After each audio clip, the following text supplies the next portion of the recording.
Thanks for stopping by. Make sure you subscribe if you enjoyed the video. And if you're interested in watching my videos a day before they're released, consider becoming a channel member. All 3 tiers get access to community members only posts. Every time I schedule a video for upload, I'll send out a link for all channel members to be able to watch it before it goes public. Click join to learn more about the perks. Welcome to the starter base video for my solo duo trio base designed for 2021. This base build will be broken up into a multi-part video series playlisted on my channel. You'll find links to the playlist in the description as well as the annotation and end card on every video in the playlist. So in this video, we'll just get right to it. It's the starter base, what you will start with and what you will end up with within this little 2x2 area. So what that means is I'm going to do the starter base. As you see, it's just a 2x2 with an airlock, and then I will fill it up with all of the deployables along with upgrading it to what it will be in the end, and then we'll move on to what each floor above is going to be, and then the honeycombing and compounding of the base will be in a separate video along with other small details.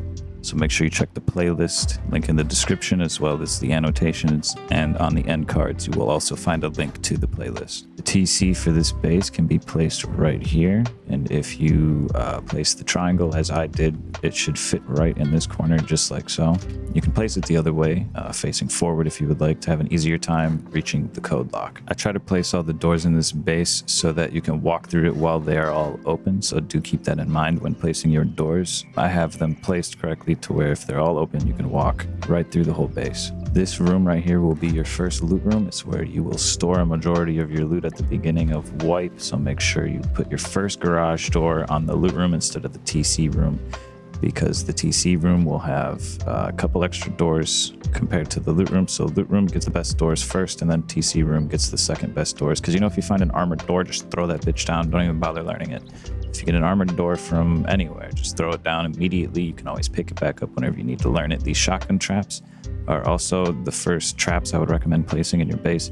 That way, if anybody accidentally sneaks in or ghosts you or goes deep on your base, the shotgun traps will be there to protect you. And you can also hide right next to them if you are getting raided.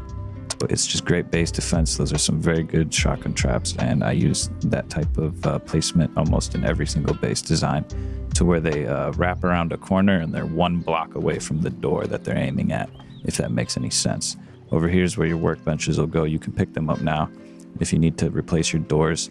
So just place them right there, and if you ever get a garage door and need to place down a door, throw it down and then put the workbench back down after you place the door.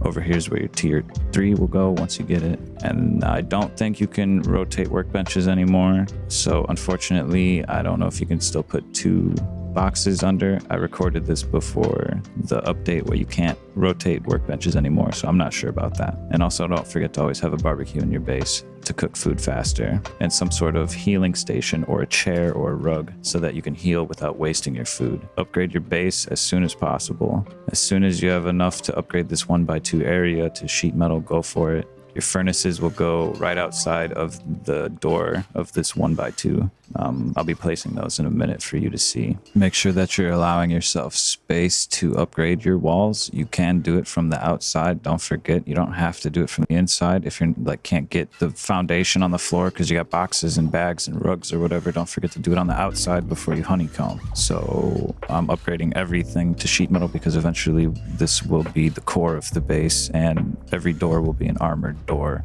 Maybe not on like a weekly server, but on a monthly server, a solo duo trio should have enough armored doors to fill up this entire starter base towards the end of wipe. Build this loot room however you please. This is just how I like to put my boxes down, because I usually play on a modded server or a 2x community server with a small group of people. But if you're playing on strictly vanilla, you can use whatever loot room you want to fit as many boxes in here as possible. It's just a standard loot room. I try to keep as many shotgun traps in my base as possible, just because, you know, sometimes with our doors and the way that we craft stuff in our base, we leave all the doors open and like to run around. That's just how we like to do it. So sometimes people can sneak in if they kill one of our players and get through our airlock, you know, and we've switched one of the doors around to make it easier for us to run around instead of having to go through airlock. Sometimes people get in. So this is another place you can put shotgun traps down in this loot room, or you could place an auto turret down in there later on.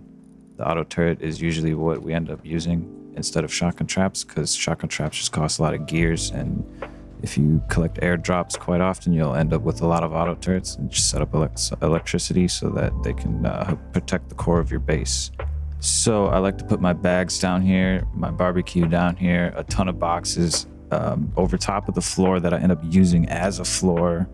Furnaces I'll throw over here as I'm placing them right now, and you might need to pick them up to get the garage door down, but if you place them exactly how I just did right there, you can place all the doors without having to pick any of them up. And the hammer system is now new as well with the recent update. Like I said, I've recorded this earlier, so you can no longer pick things up with the hammer the way that it used to be. That's why it looks different in this video specifically. As this is just a 2x2 starter base expansion into the base build that you saw in the thumbnail and in the walkthrough video, I would recommend not going over a quad group with this base, because otherwise you'll just start running into each other, getting in each other's way, and one rocket's going to take all of you out, you know, if you're getting raided. So that is it for the starter base. You don't have to completely upgrade it to sheet metal before you do this part, but this is how you do your jump up and your front airlock. So you could have this all stone instead of sheet metal, but from here on out, I'm pretty sure I finished the rest of the starter base in sheet metal, because that's what it should end up being anyway. You should honestly probably armor the entire first floor, except for the single doorways. If you put an armored door in the single doorway, you just upgrade that to sheet and you're good. You don't want to waste HQM on that. So this part right here is how you can see outside. You could replace this with windows or just put a wall there instead of the shop fronts. And then I like to use a double door here. So for like smaller groups, this is just a good way to get everybody in one little room to where you can close the door behind you and then, you know, create a proper airlock with the square foundation. We placed 3 shotgun traps near TC, but I would suggest your first 2 shotgun traps go in your square airlock if you decide to build it like this. But everything in this base design you can alter if you decide to switch it up. So this is the airlock that I prefer to use for the 3 to 4. And then for our jump up, this would finish the cap on the first floor. So you just put 2 walls on the top of this triangle, and then you can use the ladder hatch right away. If you don't have triangle ladder hatches, you can just use a furnace to jump up or some other form of way, like, or just put like a ladder down itself to get up and down. Or half walls. There's many ways you can get up with triangles nowadays. But anyway, don't forget to put the cap on the top and a garage door along with your ladder hatch once you get to that point with your BPs. So if you don't have the ladder hatch, like I said, put the furnace down. I'm just happen to be doing it right now. The garage door compensates for the ladder hatch's weakness for raid cost, and then once you get it, just pick up your furnace, move them somewhere else, because the second floor is going to have a bunch of furnaces for a charcoal factory. This is the final cap to the first floor. You could put a double sheet metal door there, or if you just have a ladder hatch, that's good enough. You don't have to worry about that, but you have to cap it off with either a ladder hatch or the double door. Not quite sure what I'm doing right here, but it's interesting, so I'll leave it in the video. Oh yeah, I'm demonstrating how you would jump up the furnace. If you don't know how to do that, you have to crouch jump. And if you don't know, this is just an easy way for a second floor jump access through triangles until you get ladder hatches or ladders or something. And then once you do get them, you can just pick the furnace up, and the second floor is going to have the charcoal factory, like I said. So since the second floor is simple and most of you probably know how to design loot rooms, we're just going straight to what it's going to look like once you upgrade it to sheet metal. So we're taking that double door off, and we will be replacing it with a garage door instead, since we're doing what it's going to look like end game. You'll probably have armored doors at this point when you're replacing and upgrading your second floor. So for the sake of time for the both of us, I'm building everything in sheet metal and placing the armored doors down immediately, but you can use double sheet metal doors and garage doors until you get those armored doors. And then we're just mirroring the jump up in this little area with 3 triangles all the way up the top of the base. It'll be our way that we get up and down. You could put an elevator there if you wanted to, if you're building this as a spare base, but that gets a little bit complicated. So I haven't gotten around to that yet because it's a new update that came out before I finished this base design video. So I'm not going to be able to get to that this time around, but I will be doing something with elevators soon. Once you have finished your second story jump up to your third story, then you can just cap it off with either a ladder hatch or this double door or garage door. And the jump ups will repeat like this for the rest of the modules, which have yet to be released. This is only part 2 of this playlist, so make sure you're clicking on the description link to the playlist or using the end cards on each of the videos to play the next up video in the playlist, which should be part 3. Make sure sure you watch that when it comes out. I will be premiering every single one of these videos, and they will be scheduled for release one day at a time. So make sure you subscribe and turn your notifications on so you don't miss out on the next parts of this playlist.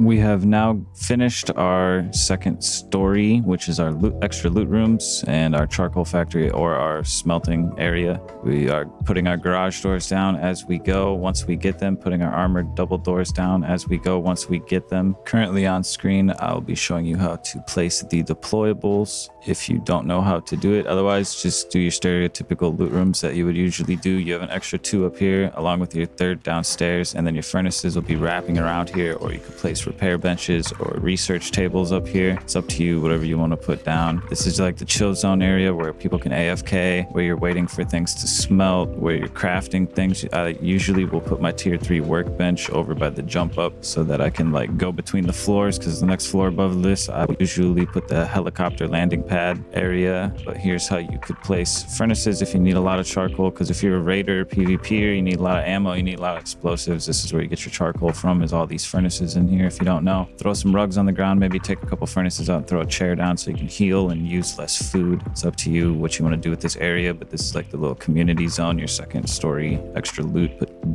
Put your kits up here, put food up here, put charcoal up here, stuff like that, extra weapons. Don't put boom up here or sulfur or HQM or stuff like that. Keep all that downstairs in the loot room down there. If you've been going crazy with PvP and raiding and you need like a ton of space up here, try to get the doors down first before you put boxes down if you're new to building loot rooms with mass amounts of boxes in them. I don't think I'd do it in this recording, but if you're placing like barbecues in small boxes along with your large boxes, you might want to put down your garage door or armored door or double doors down before you put small boxes down, so that you don't have any issues later on with transferring items out of boxes and stuff.